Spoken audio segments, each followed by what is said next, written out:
भी कि जो बड़ी खबर भयावह विराट देने वाली खबर है। विडंबना है कि देखिए स्वास्थ्य मंत्री खुद कोरोना पॉजिटिव पाए जा रहे हैं। उनके साथ जयसिंह अग्रवाल पाए गए हैं। एक लंबी फेहरिस्त है मंत्रियों के कोरोना पॉजिटिव होने की। क्योंकि आपको मैं बताना चाहूंगा कि विधानसभा 22 फरवरी से सत्र आहूत किया गया था और विधानसभा चल रही है। लगातार इंतजाम भी किए गए हैं। कोरोना सैनिटाइजेशन भी हो रहा है और कोरोना एक तरह से हालात ऐसा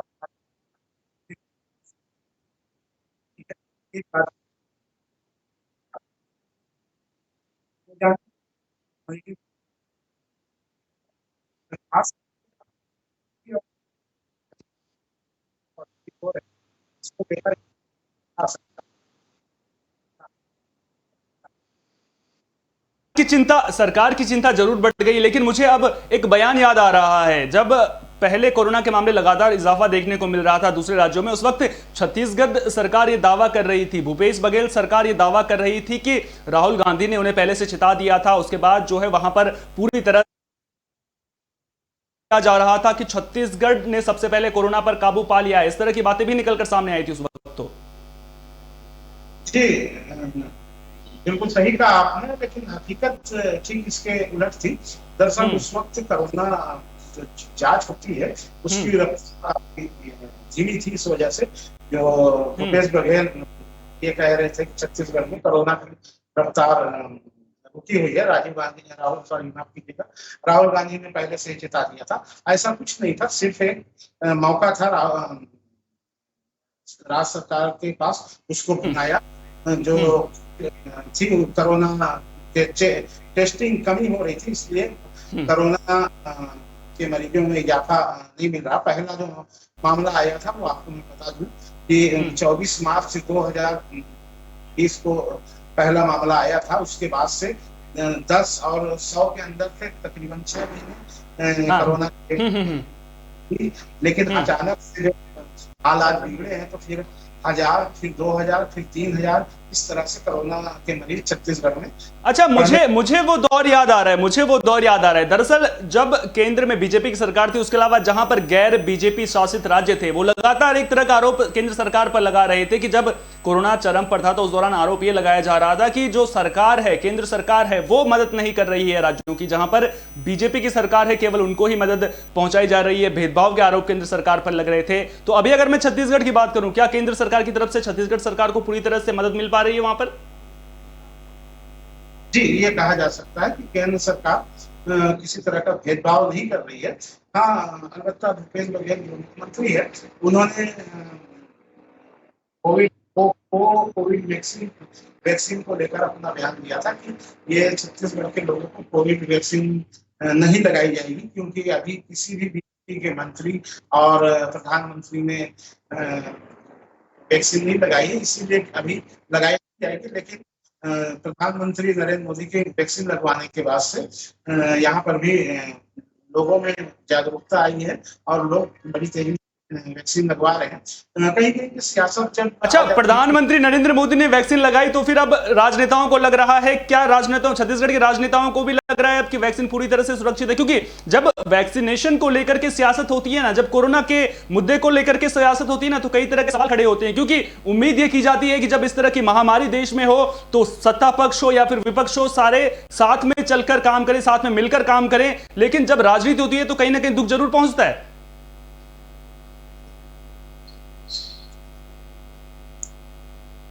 आपको मेरी आवाज मिल पा रही है?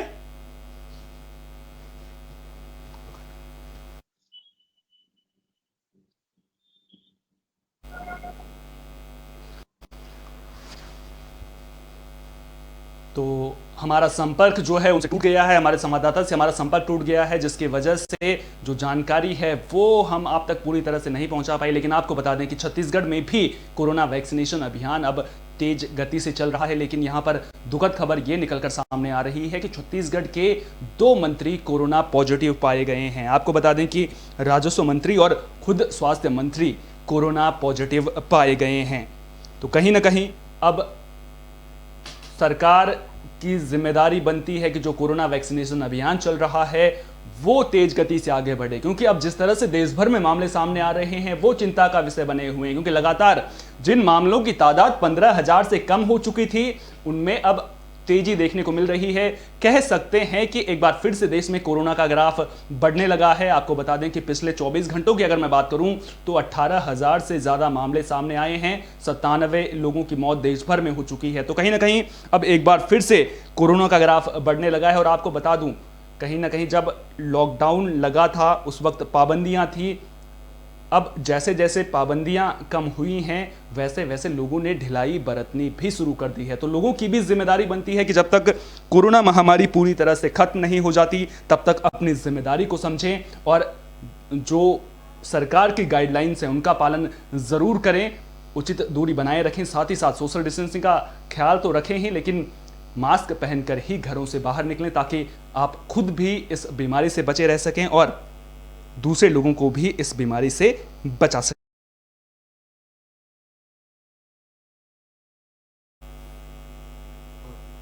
छत्तीसगढ़ में सत्ता पक्ष और विपक्ष में तकरार देखने को मिल रही है। आपको बता दें कि बारदाना की राशि को लेकर के सवाल खड़े हो रहे हैं और अब एक बार फिर से विपक्ष सरकार को कटघरे में खड़ा करती हुई नजर आ रही है।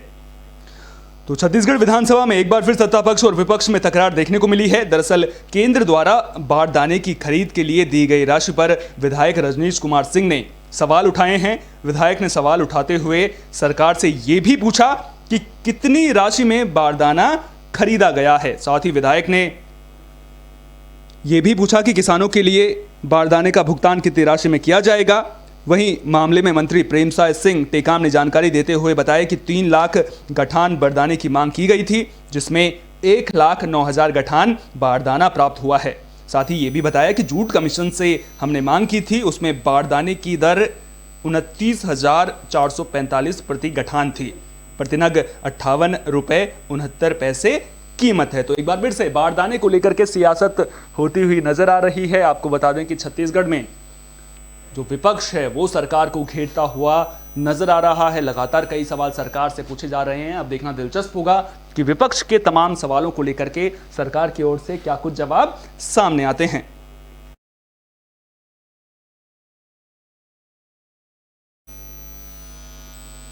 देश भर में अंतर्राष्ट्रीय महिला दिवस की धूम देखने को मिल रही है। आपको बता दें कि अंतर्राष्ट्रीय महिला दिवस के मौके पर तरह तरह के कार्यक्रमों का आयोजन किया जा रहा है। महिला सशक्तिकरण का संदेश दिया जा रहा है। इसी कड़ी में जांजगीर चांपा में भी कार्यक्रम का आयोजन किया गया है।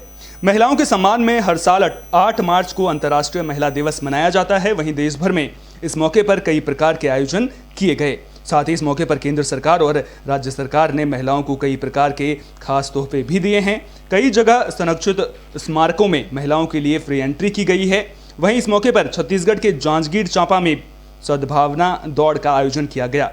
जिला पुलिस बल द्वारा इस सद्भावना दौड़ का शुभारंभ पुलिस कंट्रोल रूम से किया गया, जिसमें जांजगीर चांपा पुलिस अधीक्षक पारुल माथुर समेत जिले की महिलाएं और युवतियां शामिल हुई हैं। तो सद्भावना दौड़ का आयोजन किया गया था। तस्वीरें आप देख सकते हैं किस तरह से बड़ी संख्या में लोगों ने इसमें शिरकत की है और महिला सशक्तिकरण का संदेश देने की यहां पर कोशिश की गई है।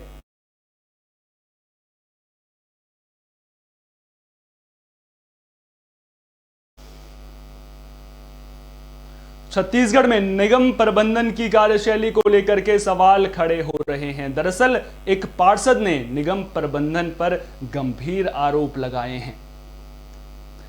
मामला छत्तीसगढ़ के कोरिया में एक निर्दलीय पार्षद ने निगम पर गंभीर आरोप लगाए हैं। दरअसल पूरा मामला चिड़िमिरी के वार्ड नंबर 12 का है, जहां पार्षद ने नगर निगम पर गंभीर आरोप लगाते हुए कहा कि निर्दलीय पार्षद होने के चलते उनसे सौतेला व्यवहार किया जाता है, जिसकी वजह से उन्हें वार्ड में काम कराने में दिक्कतों का सामना करना पड़ रहा है। साथ ही पार्षद ने कहा कि इसी के चलते वार्ड में सफाई कर्मियों को भी नहीं भेजा जाता है, जिसकी वजह से उन्होंने कई बार इस पूरे मामले की लिखित में शिकायत भी की है। उसके बाद भी इन शिकायतों पर ध्यान नहीं दिया जा रहा है। वहीं मामले में महापौर ने इन सभी बातों से साफ इनकार किया है। फिलहाल दोनों के आरोप प्रत्यारोप के बीच वार्ड का विकास रुका हुआ है। अब देखना दिलचस्प होगा कि मामले में जिम्मेदार अधिकारी क्या फैसला लेते हैं और कब तक पार्षद और महापौर के बीच आरोप प्रत्यारोप का जो ये सिलसिला है वो चलता रहता है। विगत 1 साल 2 माह हो गया है मुझे पार्षद बने हुए। मेरे वार्ड में जो पिछले पार्षद के कार्यकाल के काम थे वही हो रहे हैं। मेरे वार्ड में किसी प्रकार का कोई काम अभी तक इशू नहीं हुआ। मैंने कई बार अपने वार्ड के संबंधित सारे विकास कार्यों को लिख के दिया है कि ये काम की आवश्यकताएं हैं, परंतु नगर निगम प्रशासन के द्वारा अभी तक कोई ऐसी पहल नहीं की गई कि जिससे वार्ड में ऐसा दिखे कि अब काम हो रहा है। क्या उन्होंने मुझे कुछ संज्ञान में लाया था कि उनके वार्ड में काम नहीं हो रहा है या उनको कोई परेशानी है या कोई दिक्कत है? अगर ऐसा है तो फिर मेरे को बताएं कि हाँ मैंने आपको बहुत बार बोला है फिर भी आपने नहीं कराया। जबकि मुझे जहाँ तक याद है कि परासर जी ने मुझे एक बार भी नहीं बोला कि कोई दिक्कत है, जबकि मैं कभी भी पूछती हूँ कि कैसा चल रहा है तो बहुत अच्छा चल रहा है बोलते हैं। तो ये बात तो बिल्कुल भाई 40 वार्ड पूरे निगम के अंतर्गत आते हैं, 40 की मैं महापौर हूँ, तो बाकी 39 वार्ड जो 39 वार्ड है उनमें तो कहीं कोई समस्या नहीं है। तो एक ही वार्ड में तो ऐसा पॉसिबल नहीं है कि वहाँ बस काम नहीं हो रहा है, बाकी 39 में तो मुझे ऐसा कोई भी समस्या से सुनने में आया नहीं है कि वहाँ काम नहीं हो रहा है। जहाँ तक हम कोशिश कर रहे हैं हर वार्ड में प्रॉपर ध्यान देने की कोशिश कर रहे हैं, हर वार्ड में काम करा रहे हैं। क्या उन्होंने मुझे कुछ खबर छत्तीसगढ़ के कोरिया से सामने आ रही है, जहां पर बैंक के गेट पर व्यापारियों का प्रदर्शन देखने को मिल रहा है। आपको बता दें कि जो व्यापारी हैं वो हल्दीबाड़ी जो शाखा है उसको दोबारा चालू करने की मांग कर रहे हैं। कोरिया के गुदरीपारा कुर्सिया में व्यापार संगठन ने स्टेट बैंक ऑफ इंडिया की ब्रांच का घेराव करते हुए विरोध प्रदर्शन किया है। दरअसल गुदरीपारा कुरासिया के स्टेट बैंक ऑफ इंडिया की ब्रांच में हल्दीबाड़ी बैंक अस्थायी रूप से संचालित किया जा रहा है, जिसके चलते व्यापारियों ने विरोध प्रदर्शन किया। साथ ही शाखा को दोबारा से हल्दीबाड़ी में संचालित करने के लिए शाखा के प्रबंधन को ज्ञापन सौंप दिया है। बता दें कि पूर्व में व्यापारियों द्वारा प्रशासन को ज्ञापन सौंपकर काम रोको आंदोलन की चेतावनी भी दी गई थी, जिसके चलते व्यापारियों ने शाखा का घेराव कर विरोध प्रदर्शन किया है। साथ आपको बता दें कि साथ ही व्यापारियों ने बताया कि भूस्खलन के बाद हल्दीबाड़ी शाखा को बंद कर दिया गया था, जिसके कारण हल्दीबाड़ी के व्यापारियों और यहाँ के श्रमिक रहवासियों को समस्याओं का सामना करना पड़ रहा है। इसी के चलते व्यापारियों द्वारा विरोध प्रदर्शन किया गया है। साथ ही शाखा को पुनः हल्दीबाड़ी में संचालित करने के लिए ज्ञापन दिया गया है। मैं रमाशंकर मिश्रा, व्यापार संघ हल्दीबाड़ी कोषाध्यक्ष जी। ये कार्यवाही तो यहाँ के प्रबंधन की बता पाएंगे, लेकिन सबसे बड़ी समस्या हमारे हल्दीबाड़ी व्यापारियों और आम जनमानस को हो रहा है, क्योंकि हल्दीबाड़ी की शाखा जो एक बहुत बड़ी शाखा है, वहाँ पे कई हज़ारों की संख्या में खाते खुले हैं, जिनका लेन देन कंटिन्यू वहाँ पे व्यापारी और वहाँ के जनमानस करते हैं। लेकिन वहाँ की शाखा को कुरासिया शिफ्ट कर देने से आम जनमानस को और वहाँ के व्यापारियों को इतनी दिक्कत का सामना करना पड़ रहा है कि जिसकी कोई देख सकते हैं। हल्दीबाड़ी के ब्रांच में बाकायदा रोज का कैश वहाँ स्टोरेज में रखा हुआ है। ब्रांच मैनेजर रोज वहाँ बैठते हैं, वहाँ रोज 2 से 3 जो अपने अधिकारी हैं वहाँ बैठ के अपना काम कर रहे हैं। जब वो अधिकारी वहाँ बैठ के काम कर सकते हैं, ब्रांच मैनेजर वहाँ रह के पूरे दिन रह सकता है, तो बाकी गतिविधि क्यों नहीं फिर हमारा ट्रांजेक्शन वहाँ पर चालू क्यों नहीं होता। खबर छत्तीसगढ़ के नवागढ़ से सामने आ रही है। आपको बता दें कि यहां पर अवैध रूप से कई क्लिनिक चल रहे हैं, लेकिन जो ये क्लिनिक हैं वो जिम्मेदार अधिकारियों की नजर में नहीं आ रहे हैं। मामले को लेकर बीएमओ ने जांच की बात कही है। जांजगीर चांपा के विभिन्न विकास खंडों में जहां एक और झोलाछाप डॉक्टरों पर कार्रवाई की जा रही है, बावजूद इसके नवागढ़ सामुदायिक स्वास्थ्य केंद्र के सामने बेखौफ तरीके से अवैध पैथोलॉजी लैब का संचालन हो रहा है। इतना ही नहीं, जिम्मेदार विभाग और अधिकारियों को इसकी कोई खबर तक नहीं है। वहीं सामुदायिक स्वास्थ्य केंद्र के आसपास के क्षेत्र में अवैध तरीके से पैथोलॉजी सेंटरों का संचालन किया जा रहा है, उन पर भी प्रशासन ने अब तक कोई कार्रवाई नहीं की है। वहीं आए दिन अवैध क्लिनिक संचालकों की लापरवाही के चलते मरीजों की मौत के मामले भी सामने आते रहे हैं। बावजूद इसके जिम्मेदार अधिकारियों की इस पर नजर नहीं पड़ रही है। फिलहाल मामले में बीएमओ नवागढ़ ने जांच कर उचित कार्रवाई की बात कही है।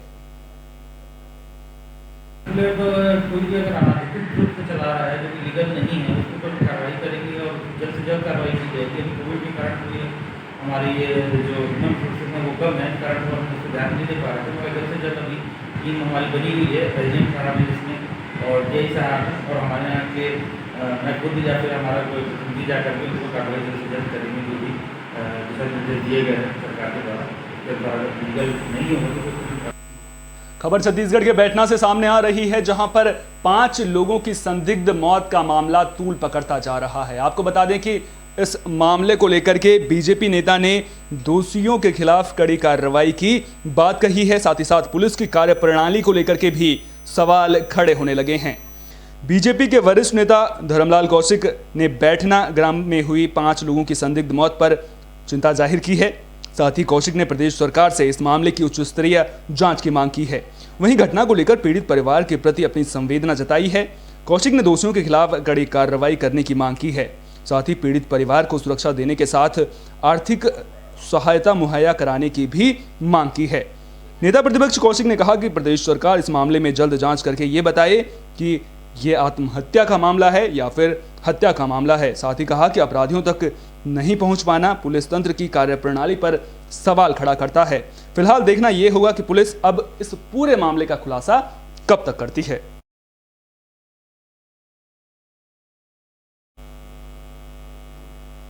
हमारे छत्तीसगढ़ में आज के लिए इतना ही। देश और दुनिया की तमाम अहम खबरों के लिए आप देखते रहिए विस्टा न्यूज। मुझे दीजिए इजाजत। नमस्कार।